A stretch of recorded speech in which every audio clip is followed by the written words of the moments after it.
Welcome to the channel. Don't forget to subscribe and activate notifications to receive all new. Join our exciting family with special content, and watch the video until the end for details.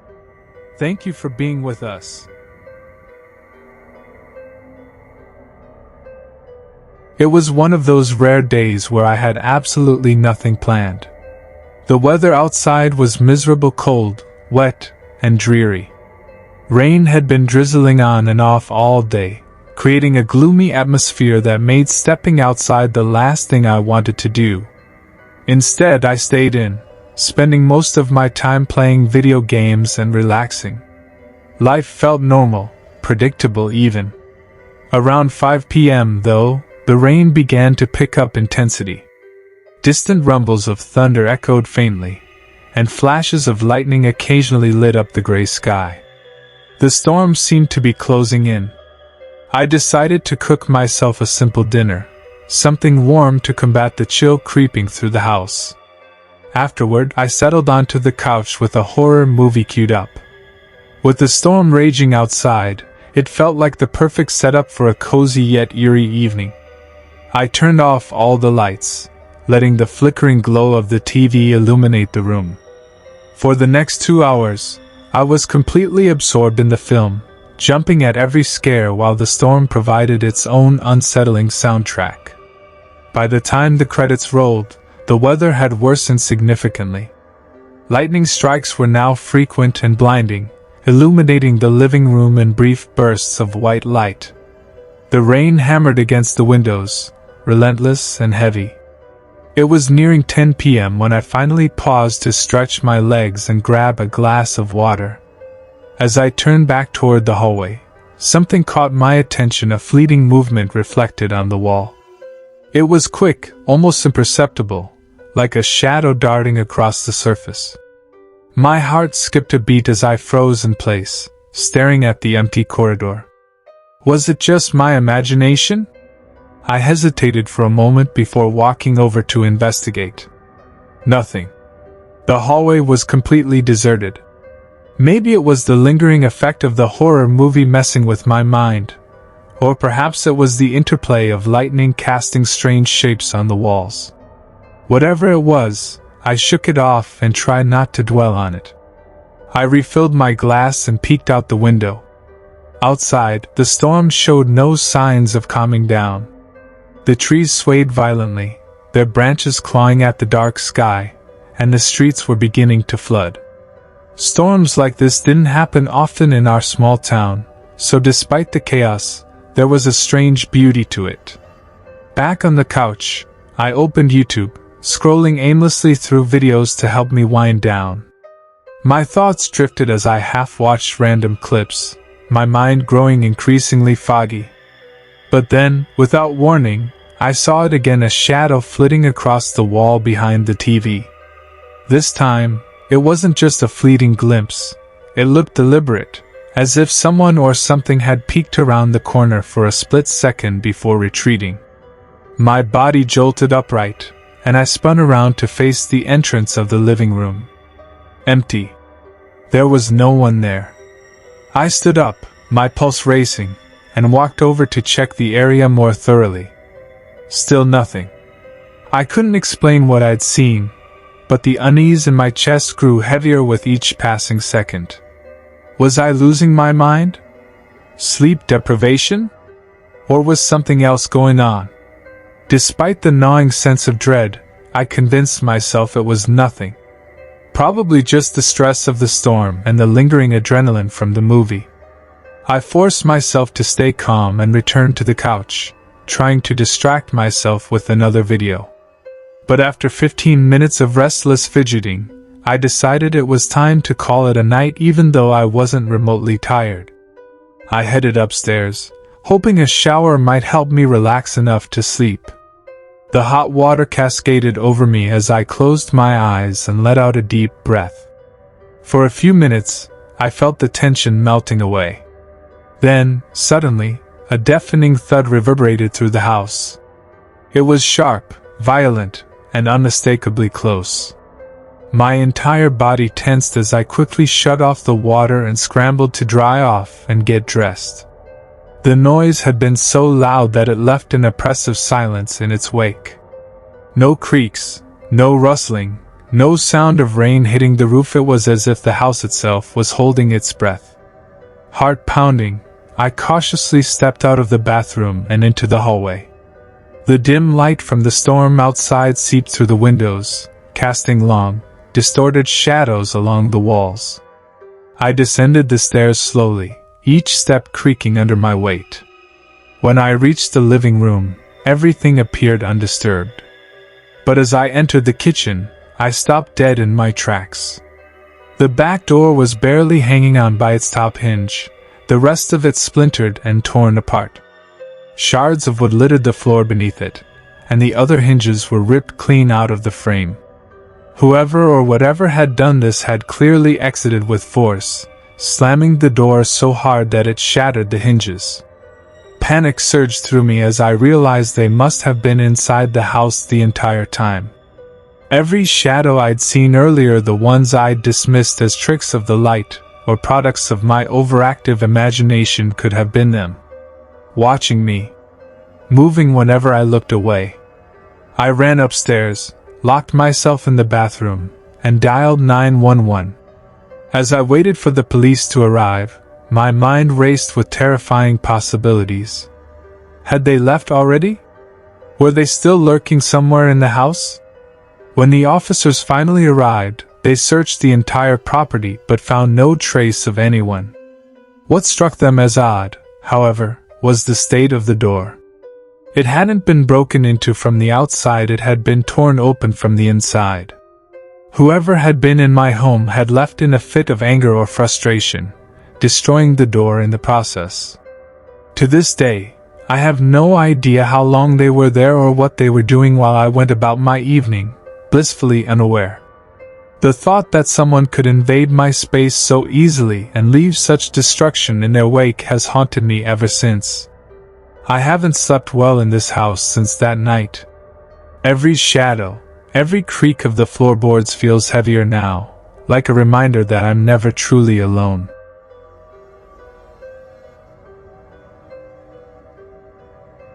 This happened last winter, though I can't recall the exact date. What I do remember is that it snowed heavily for most of the week, and I rarely left my house because of it. My job was hybrid, some days in the office, some days at home. But with all the snow piling up outside, I decided to stay indoors and work from a small desk tucked away in my bedroom. My house wasn't big. It was a modest one-storied place with only 2 bedrooms. On this particular day, I woke up early, brewed a pot of coffee, and settled into my desk to start working. I stayed glued to my chair until about 8 p.m., barely moving except for the occasional stretch. The weather outside was relentless, wind howling, snow falling thick and fast. When I finally got up, I made myself dinner, cleaned up around the house, and then went outside to drag the trash bins down to the curb. As I was walking back toward the front door, something caught my eye. The snow on the left side of my house looked strange. Everywhere else, it lay flat and untouched, but over there, something, or someone, had clearly disturbed it. Curiosity got the better of me, so I walked over to take a closer look. Sure enough, there was a trail of shoeprints cutting through the snow. It wasn't just random foot traffic, it was deliberate, as if someone had been pacing or exploring. This sent a chill down my spine because the prints were dangerously close to my house, not just wandering aimlessly in the yard. I followed the trail along the side of the house until it abruptly stopped. At the end of the path, it looked like the person had lingered for a while, shuffling their feet in one spot. And where was this spot? Directly beneath the window of the very bedroom where I'd spent the entire day working. That realization hit me like a ton of bricks. Why would anyone be out in this freezing, blustery weather, let alone creeping around my property? More importantly, why were they standing right outside my bedroom window? Thankfully, the blinds were closed, but you could still see faint outlines through the cracks. My desk was positioned less than 3 feet away from the window, meaning whoever it was could have easily peered inside. They might have been watching me all day without me even realizing it. I tried to shake off the unease, telling myself I was probably overthinking things. Still, the thought lingered in the back of my mind as I went back inside and warmed up. There wasn't much I could do about it at that point. Whoever had been out there was long gone, and the storm showed no signs of letting up. I continued with my evening routine, eventually heading to bed around 11 p.m. Before turning in, I checked the window one last time. The snow had already begun to cover the tracks from earlier, and there were no new ones. Feeling somewhat reassured, I triple-checked that the window was locked and climbed into bed. I slept through the night without incident. The next morning, the first thing I did was check the window again. My tired face immediately snapped awake when I saw fresh prints in the snow, right under my bedroom window, just like before. My heart raced as I threw on my coat and boots and dashed outside. The trail was nearly identical to the previous days, a line of shoe prints leading up the side of the house and stopping directly beneath my window. I scanned the surrounding area, but the rest of the snow was pristine and untouched. There were no signs of anyone nearby or any other disturbances. I went back inside, feeling increasingly unsettled. I decided to call the non-emergency police line to report what was happening. I knew they couldn't do much, especially since the person hadn't actually broken in or caused any damage. Still, I figured it was better to have them aware of the situation in case things escalated. After making the call, I returned to my desk and resumed working. I kept glancing out the window every so often, but the snow slowly filled in the prints, erasing any evidence of the mysterious visitor. By the time I finished work at 8 p.m., the sun had set, and the night was bitterly cold and windy. When I got up from my desk, I walked over to the window and pulled the blinds aside. The snow looked smooth and undisturbed, which gave me a small sense of relief. But as I was about to let go of the blinds, my eyes drifted downward, and my blood ran cold. The latch was undone. It wasn't locked anymore. I couldn't believe it. I had triple-checked it the night before and hadn't touched it since. My hands trembled as I reached for the handle. The window opened effortlessly, confirming my worst fear. Whoever it was must have unlocked it during the night. How had I not heard them? Had they come inside? Panic surged through me as I backed away from the window and crept into the hallway. My eyes darted nervously, scanning every inch of the space. Grabbing my keys and boots, I hurried outside and called the police from the safety of my car. I didn't think my vehicle could handle the snow, even if I wanted to leave. The wait felt endless. 10 agonizing minutes passed before an officer finally arrived. He went inside to search the house while I stayed in the driveway, clutching my phone. Time seemed to slow to a crawl as I waited, my mind racing with terrifying possibilities. Finally, after what felt like forever, the officer emerged with a man in handcuffs. Both were covered in blood, evidence of a violent struggle. The officer explained that the man had been hiding in a hallway closet and attacked him when confronted. The intruder was 45 years old, with a sinister, unsettling look in his eyes. His intentions were unclear, but it was obvious he was capable of violence. I couldn't help but wonder what would have happened if the situation had gone on any longer. Would he have broken in while I slept? Or worse, harmed me?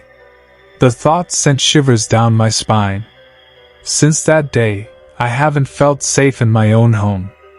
Every creak of the floorboards, every shadow in the corner, it all feels heavier now. I've considered moving, but deep down, I know I'll never forget what happened. Someone had been watching me, invading my privacy, and I'll never truly understand why.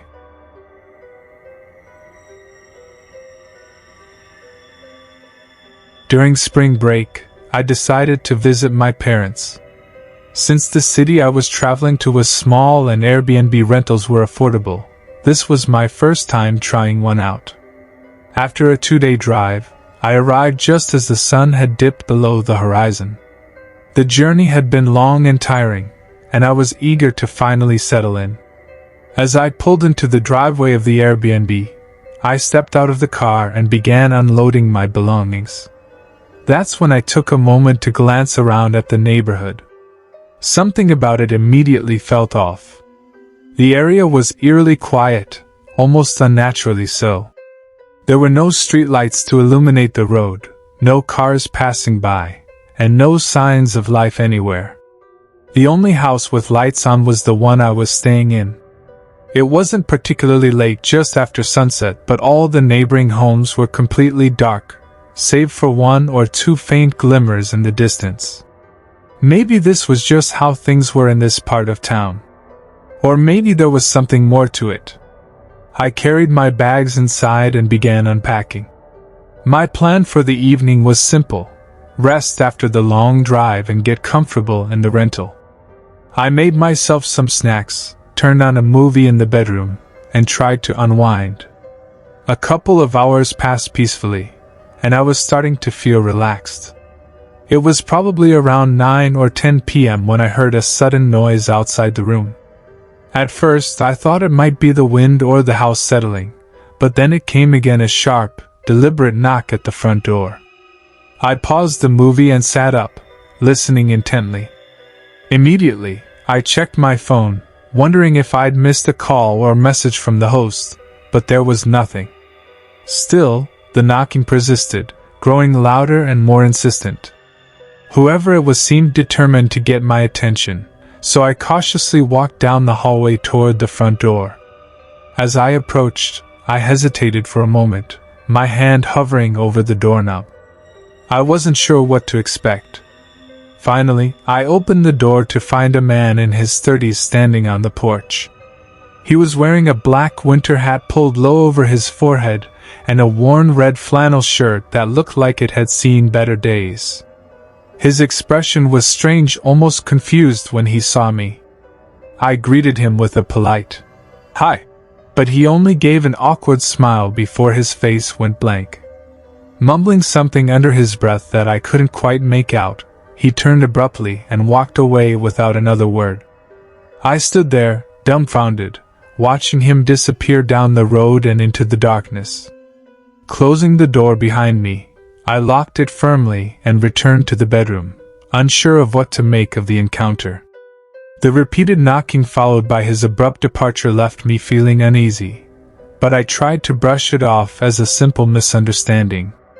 The rest of the night passed without incident, and I woke up early the next morning to visit my parents. I spent most of the day with them, catching up and enjoying their company. By the time I returned to the Airbnb, it was around 6 p.m. The drive back had been exhausting, so I decided to spend the evening relaxing in the bedroom, watching TV and unwinding. Around 9 p.m., however, the same knocking echoed through the house. This time, worry outweighed confusion. I checked my phone again, but there were no missed messages or calls. Approaching the door more cautiously than before, I peeked through the peephole. To my dismay, it was the same man, still wearing the same black hat and red flannel. This time, I cracked the door slightly and asked, "Can I help you? What do you need?" His reaction mirrored the previous night's, but seemed even more exaggerated, as if he hadn't expected to see me again. "Is everything okay? Are you looking for someone?" I pressed, trying to get some clarity. The man stared at me with a hollow, emotionless expression. "No," he replied in a monotone voice before turning and walking away once more. By now, the situation was becoming deeply unsettling. I didn't know who he thought lived here or what he wanted, but it was getting creepy. I retreated to the bedroom, leaving the door ajar so I could stay alert. Something about this whole scenario felt off, and I couldn't shake the unease. A couple of hours passed, and as it grew late, I turned off the lights and went to bed. In the middle of the night, I woke abruptly to complete darkness. Unsure why I'd stirred, I sat up and began hearing faint noises from outside, almost like whispers carried by the wind. Suddenly, a loud, forceful knock rattled the front door. Startled, I got out of bed and stepped into the hallway. The pounding against the door reverberated through the house, shaking the walls and sending chills down my spine. As I cautiously moved down the hall, I caught a glimpse of movement passing one of the windows on the opposite side. Reaching the end of the hallway, I peeked outside and saw the same man standing farther back in the shadows. Behind him, another figure lurked, clearly hiding and waiting. My adrenaline surged, and I felt my body go numb. I turned to grab my phone, but froze when I locked eyes with a man staring at me through the back window. Panic hit me, and I bolted into the bedroom. From outside, I heard multiple footsteps running around the house, not just a few pairs, but what sounded like a dozen men. As I dialed the police, I listened in horror as they attempted to open every window and door surrounding the house and trying to force their way in. Minutes stretched agonizingly as I waited for help. Just as sirens wailed in the distance, the intruders vanished within seconds. Since the property was an Airbnb, the police contacted the host, who seemed more irritated than concerned. It was odd, considering the ordeal I just endured at his rental. Despite their efforts, no further information was uncovered in the years that followed. My best guess is that someone who previously stayed at the Airbnb knew the men who showed up. They might have mistaken me for the prior guest or assumed I was hiding him. Perhaps they harbored anger toward him or simply wanted answers. Alternatively, they could have been targeting the host himself, discovering the address linked to his name. Whatever their intentions, the truth remains elusive. To this day, I can't forget the feeling of being watched, of knowing that a group of strangers had surrounded the house in the dead of night, trying to break in. It's a memory that haunts me whenever I think about that trip. Even now, I hesitate to stay in Airbnbs, fearing that I'll encounter something or someone I can't explain.